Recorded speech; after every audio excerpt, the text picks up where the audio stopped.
চিতই পিঠেগুলো কত সুন্দর ফুলেছে দেখুন। আর ব্যাটারের ঘনত্বটা ঠিক এরকম হবে। কোনোরকম স্বাদ ছাড়াই বানিয়ে নিন ফুলকো ফুলকো চিতই পিঠা। এই প্রসেসে বানালে প্রত্যেকটা পিঠেই কিন্তু ফুলকো এবং নরম তুলতুলে হবে। চলুন দেরি না করে রেসিপিটি শুরু করা যাক। প্রথমে আমি একটা বড় পাত্রে নিয়ে নিচ্ছি 3 বাটি পরিমাণ আতপ চাল। আপনারা চাইলে কিন্তু আতপ চালের পরিবর্তে সেদ্ধ চাল দিয়েও বানিয়ে নিতে পারেন। এখানে আমি জল দিয়ে পরিষ্কারভাবে 2 থেকে 3 বার মতো হাতে ঘষে ঘষে চালগুলোকে ধুয়ে নিয়েছি।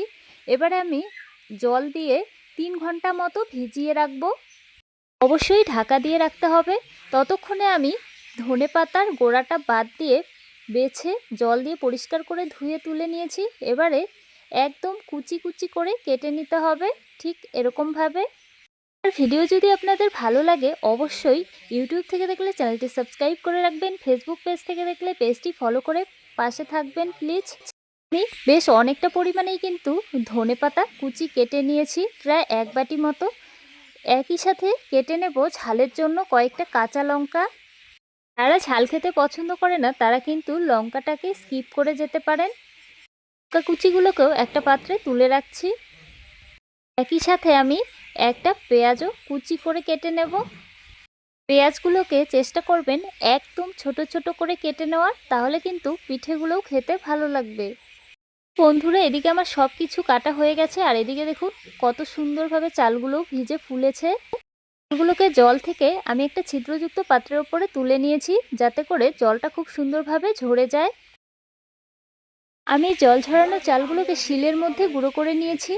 একটা বাটি কিংবা কাপ মাপ করে নেবেন, তাহলে কিন্তু জলের পরিমাপটা দিতে সুবিধা হবে। তো বন্ধুরা, আমি একটা বড় পাত্রে নিয়ে নিচ্ছি 3 বাটি পরিমাণ চালের গুঁড়ো, স্বাদ অনুযায়ী নুন, আর দিয়ে দিচ্ছি ঝালের জন্য কাঁচা লঙ্কা কুচি, ধনেপাতা কুচি দিয়ে দিচ্ছি, একই সাথে পেঁয়াজ কুচি।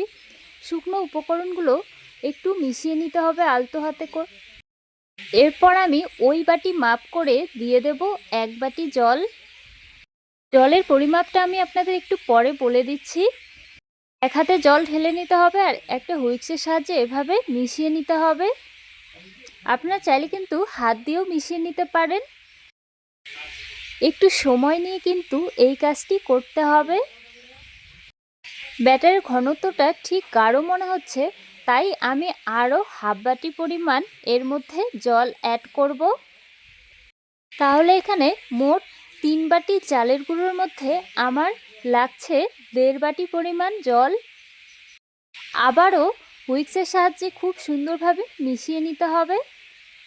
আমি আপনাদের দেখাচ্ছি ব্যাটার ঘনত্বটা ঠিক কেমন হবে। দেখুন, হাতা দিয়ে এভাবে একটু নাড়িয়ে চাড়িয়ে উল্টো করে নিলেই কিন্তু বুঝতে পারবেন একটা পাতলা লেয়ার পড়বে।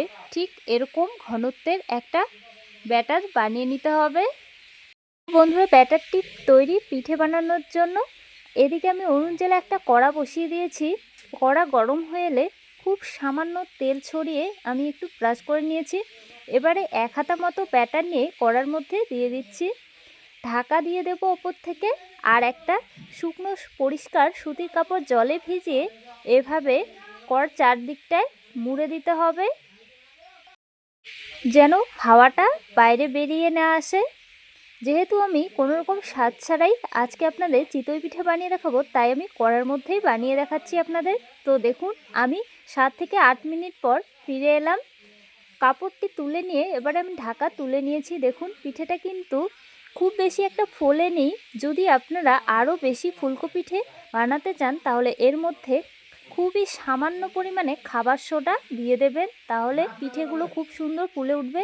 সেমভাবে আমি পরে 2 হাতা মতো ব্যাটার দিয়ে ঢাকা দিয়ে ওপর থেকে সুতির কাপড়টা দিয়ে আমি পিঠেটা 7 থেকে 8 মিনিট মতো রান্না করে নিয়েছি। দেখুন, পরে পিঠেটা কিন্তু একটু আগের থেকে বেশি ফুলেছে। সেমভাবে আমি পরেরগুলোও কিন্তু বানিয়ে নিয়েছি। দেখুন, প্রত্যেকটা পিঠেই কিন্তু খুব সুন্দর লোভনীয় হয়েছে। চিতই পিঠা বানানোর প্রসেসটি আপনাদের যদি ভালো লেগে থাকে বাড়িতে অবশ্যই বানিয়ে দেখবেন।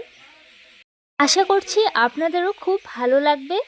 এতটা জালিদার হয়েছে আশা করি আপনারা দেখেই বুঝতে পারছেন। তো বন্ধুরা, আজকের ভিডিওটি আপনাদের কেমন লেগেছে মিষ্টি একটা কমেন্ট করে জানাবেন। এছাড়াও লাইক কমেন্ট শেয়ার করে পাশে থাকবেন। আজকের ভিডিওটি এ পর্যন্তই। আবারও দেখা হবে নেক্সট পর্বে। ভালো থাকবেন, সুস্থ থাকবেন। শেষ অবধি দেখার জন্য ধন্যবাদ।